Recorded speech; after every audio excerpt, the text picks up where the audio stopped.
You're bullish on the U.S. market. You think the economy is going to grow. You think stocks in general are going to go up. So what's the natural thing to do? Or what's the thing that, the world, the financial media tells you to do? Invest in the S&P 500. Okay? No problem with that. I think historically the S&P 500 goes up maybe, 8, 9, 10% a year. That's awesome. That's great. And that is certainly a way that you can build wealth long term.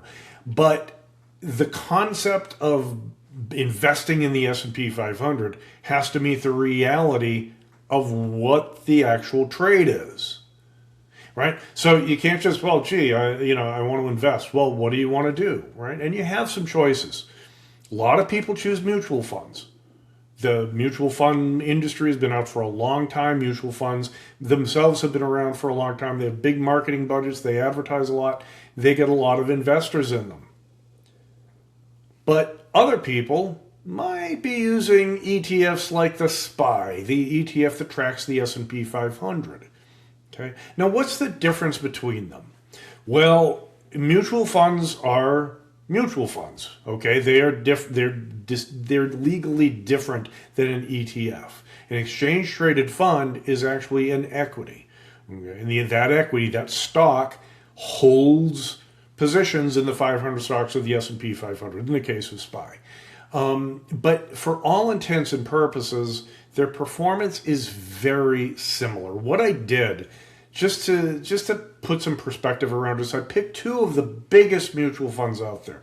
The Fidelity, 500 index fund and the Vanguard 500 index fund. They have trillions of dollars of investments in them. They are huge, and they are a decent benchmark to compare performance.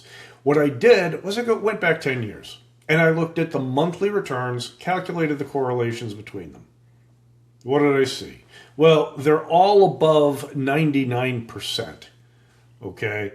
What does that mean? If they move up and down between the SPY and these two big mutual funds. They basically move up and down, month by month, year by year. They have the same market exposure. Okay? So if you are bullish on the American market, the S&P 500, and you put your money in SPY or one of these mutual funds, these big mutual funds, index funds, if the market goes up, your fund in the SPY is going to go up too. That's one way to think about these correlations. But why would somebody choose a mutual fund? Well, the objections are, the fees might be lower on the mutual fund. Some of those mutual funds have very low fees compared to the SPY. Well, SPY, indeed, when you buy SPY, you have to pay a commission, however much that is, depending on the broker. But you pay a commission, and, maybe if you hold it for 20 years, you don't necessarily pay a commission again. That's one fee, but management fees, I know SPY, I think, is about 0.09 or 0.9%, which is, let's say, a little over $9 per $10,000 of investments. The mutual funds are around that, 0.1%, maybe 0.5%. So for $10,000, it might be $5 to $10, and the SPY is somewhere in the middle there. Let's put that in perspective, though. Yes, it's always better to have $5 than not $5. Yeah, I agree with that. But if you hold these things for 20 years, the difference between, let's say, SPY charging, let's say a SPY at 75, investment buying 100 shares of SPY, about $75,000. 1/10 of 1% on that is what, $75? $75 a year versus maybe $50 a year for a mutual fund. $25 difference. And I'm just doing this math in my head. You can plug this into spreadsheets and do it yourself, however, and compare the fees to your heart's content. But think of it this way.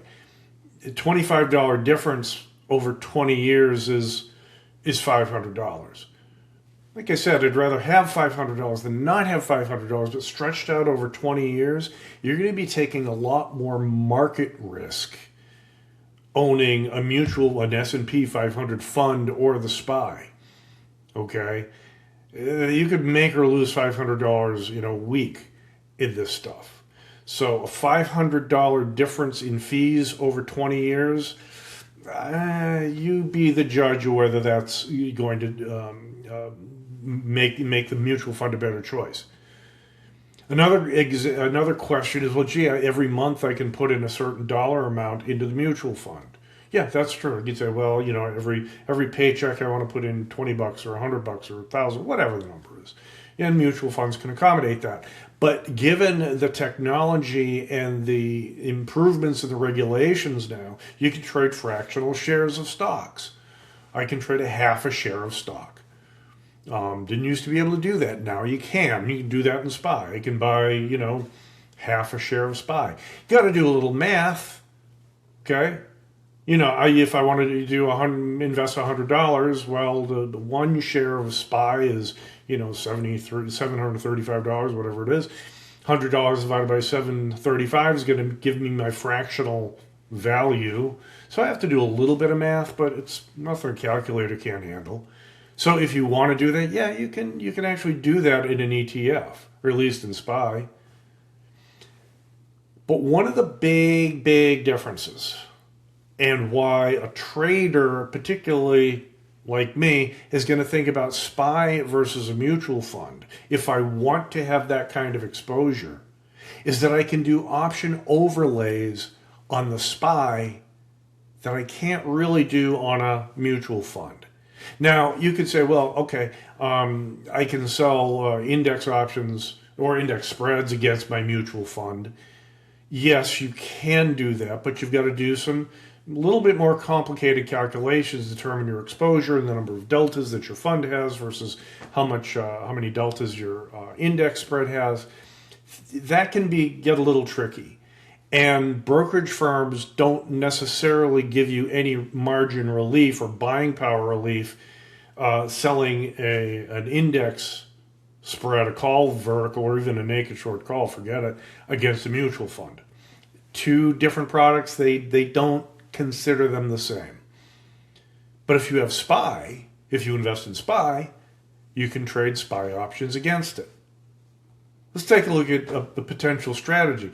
You may want to say, well, okay, I'm long 100 shares of SPY, $73,000. Maybe I'll sell a naked short call, or sell a covered call, I should say, against it, just sell a call.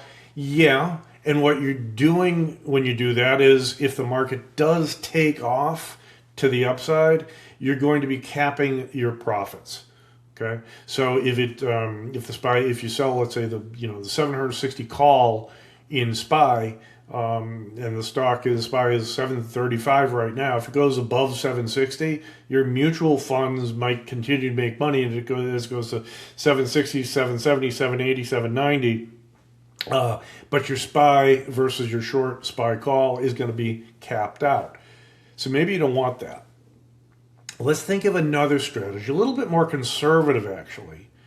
Let's think about adding a short call vertical overlay to the SPY. So what I would do is, let's take a look at some of these options. Here's SPY, 735, 75. Maybe I'll go out to, I have all these expirations to choose from. Just to make the math easy, let's just look at selling an out-of-the-money call spread with 56 days against, let's say, 100 shares of SPY. Can I do this? Yeah. The capital requirement is only $133 anyway. But look what I'm doing. I'm capturing 70 cents of credit, which turns out to $70 of premium. Now, these options have 56 days to expiration. So maybe if I do this for a year, maybe I can do this 6 times a year. If I can capture $70, let's just game this out for a second. If I can capture $70 6 times a year, that's $420. Let's round down to 400. Commissions and stuff. Okay, let's just round down to 400. Okay? And I'm not talking about any losses on the trades or anything like that. $400 a year. Times 20 years, $8,000. That is a meaningful addition to the returns. If the market crashes, drops 20%, mutual funds are going to drop, SPY is going to drop, no question. And one short call vertical isn't going to save you, okay? It's going to be, a $70 profit on a short call spread versus, $700 or $7,000, I should say, on your SPY position in a 10% drop. But that $70 is going to have a little bit. It's going to reduce the loss a little bit. So you're actually reducing your downside risk a little bit versus an equal dollar amount of investment in a mutual fund. So if I invest, buy 100 shares of SPY for $73,500, put $73,500 in a mutual fund, that's the same basic risk. If I can sell a call spread against it, in a big down move, or if the market doesn't move anywhere, okay, the market just kind of sits there or drifts down a little bit, I'm making that $70 on my short call spread, and my mutual fund can't do that. And they both collect dividends, by the way. So the point about being able to do these option overlays, are you guaranteed to make money on these things? No. Okay. And the reason I'm doing a short call vertical in this example is if the market does take off, if it goes from 735 to 765, 768, 790, massive rally, the short call vertical is going to stop losing money past 764. Do you see what I mean? So it's as long as the SPY is below 762 by expiration, that thing's going to be worthless. I collect my $70 premium, done. I'm out. Okay? Nothing happens. But if it rallies up past the short strike 762, past the long strike 764, there's a little dip in the P&L. I might lose $133 on that short call vertical, but I'm making thousands of dollars on my long SPY. In that case, it's going to be a slight underperformance than the mutual funds. But how often is that going to happen? That's what you have to weigh as a trader. You either invest in a mutual fund, keep your fingers crossed, hopefully it rallies, or you get a little creative, buy some SPY, sell call verticals against it, and see if that gives you a little bit better return over time. Now, there are all sorts of things you have to consider for mutual funds, fees, risks, all that stuff. I'm not going to go into that. You can read about that to your heart's content. Same thing with SPY. And whether or not you actually do want to invest in the market or do plunk a big chunk of money in SPY or an index fund, that's your choice.